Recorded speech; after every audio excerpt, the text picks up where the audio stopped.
sustain it? As you look back on the last two games, what's changing there after the first couple drives that you're not being able to generate as many yards and points? Well, I think a lot of it has to do with the other team scoring big plays. We've come out the last two games knowing that we had to start fast. We felt like one of our keys to victory this weekend would be able to weather the storm in the first quarter. They've outscored their opponents like 90-something to 15 in the first quarter throughout the course of the year. And then, I take and kind of look to see how the game went, as far as the tempo of it. We came out and we kicked off to them, and they hit a big play right there on the very first play of the game. So, so what? We got 59 minutes and something left still to play, so we're still okay, And then they drive down there and get a touchdown, and then we get a great return from Raheem Mostert, and we're 2 plays later we're in the end zone, so it's 7-7, and then we kick it off to Wisconsin, and they have an 8-play drive, and they punt. So we're still in good shape, and then we get the ball back, and we're 3 plays and out, but we're still in good shape. It's 7-7, and then they have Wisconsin has a 6-play drive, and they hit another big play in that drive. Now it's 14-7, and then we get another good kickoff return and get good field position, and we kick a field goal, and it's 14-10. We were on the +1 yard line fixing to score a touchdown, and the ball comes out, and we lose. We recover the fumble, but we lose 4 or 5 yards on it. So we're knocking on the door to be tied up, but instead it's 14-10, and then now Wisconsin has the ball again. They have a 10-play drive, and it's 21-10, and instead pretty much wrapping up the first quarter. So we're behind a little bit, and then we get the ball, and there's 12 minutes left in the half, and we had a 5-play drive, and we get down to where it's 4th and 1 on the 33. That gives us a chance if we score right there to be 17-21, and we don't get it done on 4th and short right there. So I really feel like that was kind of a turning point in the game in some ways, where we had a chance to be right with them prior to going into the half, and then we didn't make that play, and then they take the ball, and they have a 3-play drive, and then they fumble it, and then we get the ball and we throw a pick.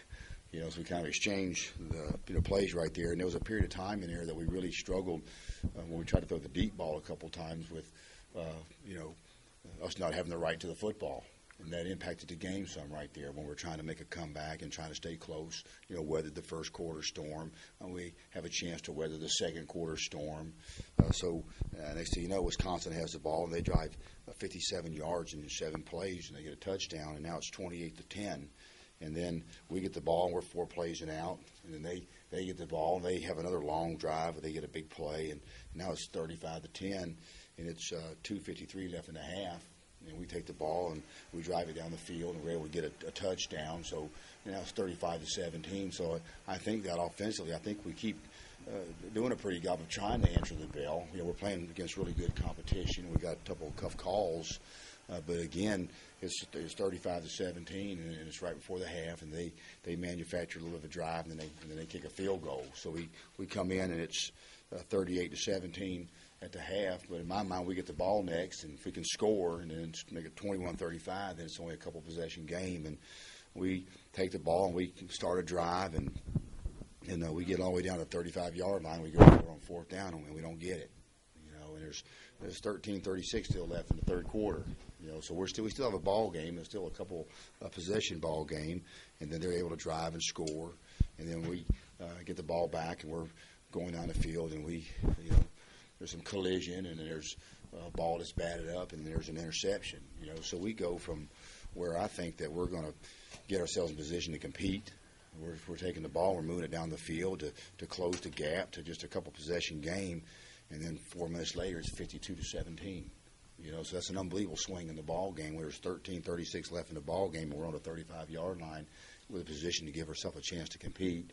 And then next thing you know, 4 minutes later, it's 52-17. So we have to do a better job offensively answering the bell. I think we're doing a pretty good job with it. But a couple plays difference offensively, and we're right there with them in spite of the inordinate amount of big plays that we're giving up defensively.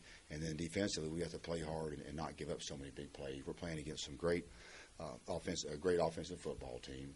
They average 40-something points a game and several hundred yards a game. We're playing against a great offensive football team, but we're giving up too many big plays. And the same thing happened last week. We got ourselves in a position to compete. We got ourselves in a position to answer the bell several times throughout the course of the game. But when it's all said and done, way too many big plays. You can't keep up like that. Are you getting out of your offensive game plan earlier in games? These last two games, you're getting away from what you planned to do all week when you find yourself behind or giving up the big plays? Well, I think what we've done a good job with is we've done a good job with some special plays. We kept them off balance some. We know we have our bread and butter plays offensively, the things that we do, and we're executing those to with some degree of success. Obviously the competition is really tough, but I think Coach Norr's done a great job of manufacturing some special plays to allow us to stay on the field some, to make some big plays, to cover the distance of the field some, and to try to create more points, to give us a chance to win. In the second half, we're having to get out of our game plan because pretty soon we're running out of time, and the opponent's still making big plays, and we're getting further behind, and we're having to throw it every down. The last probably 20 plays of the ball game, the score is really lopsided, and we're trying to manufacture some offense, and now Wisconsin can just dial up whatever they want to defensively, and you're running and protecting into a lot of pressure and a lot of movement, and a lot of blitzes. So, we are having to get out of our game plan, but not really all that much in the first half. I think we've been there in position to compete in the first half with the offense answering the bell. We've made some plays defensively, but given up way too many big plays, and that puts us in a pickle in the second half. In the last couple of games, your defense has gotten turnovers. I think all three in the first half, and you just haven't gotten points out of it. I mean, that can be a huge momentum changer. Right. And the defense gets the play and the offense doesn't get it. I mean, is it Absolutely. just an execution? Well, it's either execution or the competition, or sometimes it's a collision downfield somewhere. Who had the right to the football? It's a lot of little things, But the bottom line is we have to execute a little bit better on offense. We have to answer the bell some. If we have to score 20 points to win a game, so be it. If we have to score 50 points to win the game, so be it. And defensively, we cannot give up that many big plays. There have been more big plays given up in the last 2 weeks than I've seen in a lot of football games. And that may be a result of a lot of things. We were down numbers-wise a little bit on the defensive front, and we wore down some. And then we're trying to load up and stop some very dominant run-oriented football teams, and sometimes we get ourselves a little bit thin in the back half, and people could do the math, and they've taken some shots, and they've manufactured some big plays, against our back half, against some man coverage, and some coverages were a little thin back there. So, we're going to do better offensively, cashing in on our opportunities, answering the bell every time we need to in order to keep up points-wise, and defensively, we're going to play better in regards to big plays are killing us. I was going to say, you notice a common theme these last two games with the big plays?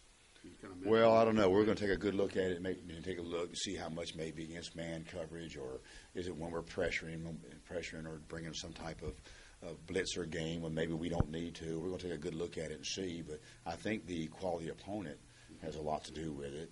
And then at the same time, they're so Michigan had the game a couple weeks ago was so dominant as far as number 16 goes, and we're geared up to stop that. And then Wisconsin, I mean, you got to pick your poison. You'll get geared up to stop the run, and they have an outstanding passer, one of the most efficient quarterbacks in all of college football. So where you got to pick your poison, and that was really tough this past weekend. Very tough.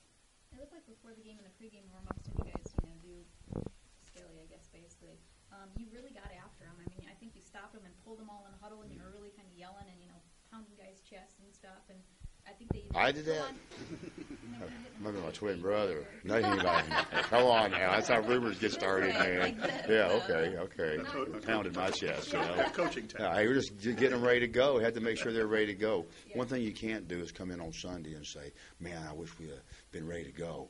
And I didn't like the tempo in pregame. And teams are different. Some teams when I was here before, they really got after it in pregame and really got after it in the locker room. And when I was coaching at Wyoming, that football team won a lot of games too, and we had a very quiet and solitude type pregame in the locker room. And I wasn't really sure where we were at, but I knew we better get ready to go. It was really important, we thought, that we weathered the storm in the first quarter. That had been their MO throughout the course of the season. 90 to 15. You're talking about a 5-to-1 ratio from a scoring standpoint. It's hard to come back with that. So it was really important, and I couldn't tell with the big stage and with all that going on, I couldn't tell exactly where we were at. So I didn't like the tempo of it in pregame, and that's one of the things that if I don't like the tempo of it, I can change that. And I took an effort to change the tempo of the pregame. Because you typically don't tackle in those drills. I mean, Kawan took Ralph to the ground. Yeah. We brought him up, and I couldn't tell, so we were going to get some. I wasn't going to wait till after the game and say, wow, gee, I wish we'd have done something out there in pregame when I wasn't sure. They weren't going as hard as I wanted them to go, and I couldn't tell if they were ready to get after it right now, and we were fixing to kick it off pretty soon. If they weren't ready right now, we were going to be in trouble. If you didn't weather that first quarter storm, you weren't going to have much of a chance. And even at halftime, we were 2 scores down, then they got the field goal. But even at halftime, I felt like we had a real chance because we were going to get the ball back first. And I thought that we had done some things offensively and still hadn't used every good play that we had in the game plan. And I felt like we could come back and still make a game of it. They had been down or had a couple weeks before, against Michigan State. And, I think Michigan State was down by 2 scores at the half 2 weeks ago and came back and won the ball game. So we were still encouraged that we were still in it. But there came a couple points and times in the course of the game that things got away from us. Will Ryan Russell practice today? He won't practice today, but he's in better shape now than he was this time last week. He only got about 20 plays, and so we played Adam Brockman quite a bit, and we had a lot of mistakes, a lot of errors defensively for a lot of different reasons. They did a lot of different things formation-wise, and they shifted their tight ends and their fullbacks and their H-backs around a little bit, and sometimes we had different keys and reads from a linebacker standpoint based on the backfield sets. And we had some errors with that, and that cost us some. And then we tried to spread the linemen that we had left to go in the game with, tried to spread them around some. And we got some guys lined up in some new positions, and we called some defensive packages, if you will, and we had some mistakes, and it created some big holes. And they're a zone football team where they do a great job of reading the zone blocks in front of them. They have cut back reads, and they cut it back some and made some huge plays out of it. So we didn't play near as good as we can or need to defensively as far as being sound goes. And a lot they had to do, I think, with moving some people around, trying to get our best players in the right spots, and that may have snuck up and bit us some. And then, again, we didn't do a good job on some plays with our linebackers as far as their keys and reads based on the shifting and moving of the tight end and the fullback and the H-back personnel. And that aided to the efforts of a really good Wisconsin offensive football team. How did Cam do? He did pretty good. He didn't hurt us any at all. But there's some things that we need to brush up a little bit with him and the rest of our offensive linemen on a couple plays that I think can really make a difference for our run game. He hasn't played any offense. And it's funny because I heard one of the kids joking around with him a while ago. His mom, he'd been moved to offense. She watched the game on TV and looked there. He wasn't there playing guard. He ain't told anybody it happened so fast, But I think he's an unbelievable talent. And he has 2 things that are really important. One, he's a very good athlete. Or 3 things. He's a very good athlete. He's an upgrade as an athlete, as an offensive lineman in some ways. And he's really, really smart. And he's already really big and strong. So we've moved some guys over there that are good athletes and they're smart and they're playing.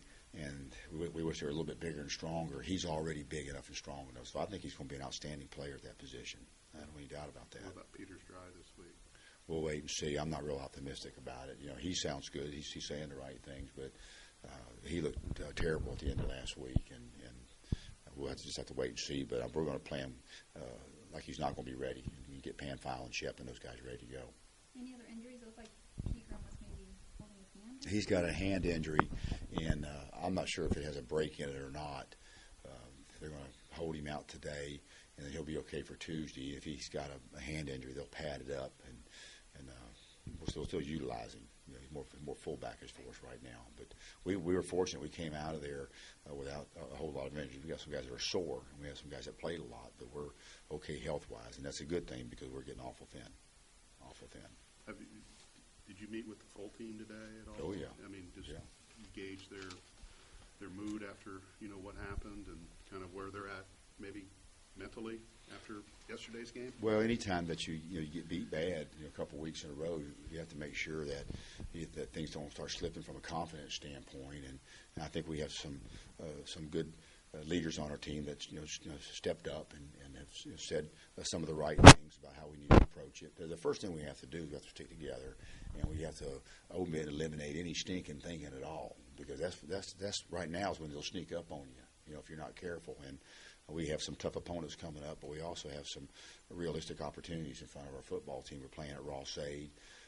We can play a lot better, obviously, on both sides of the ball, and if we do that, we can expect to win. So I think the mood is okay. I think the football team has a sense of urgency about it. We're disappointed in our level of play the last 2 weeks, and we still have a lot to play for. So we met, and we talked about the things we did well and the things we didn't do well, and we're going to go out there and work on them. But it's a big weekend coming up, and we'll be ready to go. We'll show up and we'll be ready to go. I know that.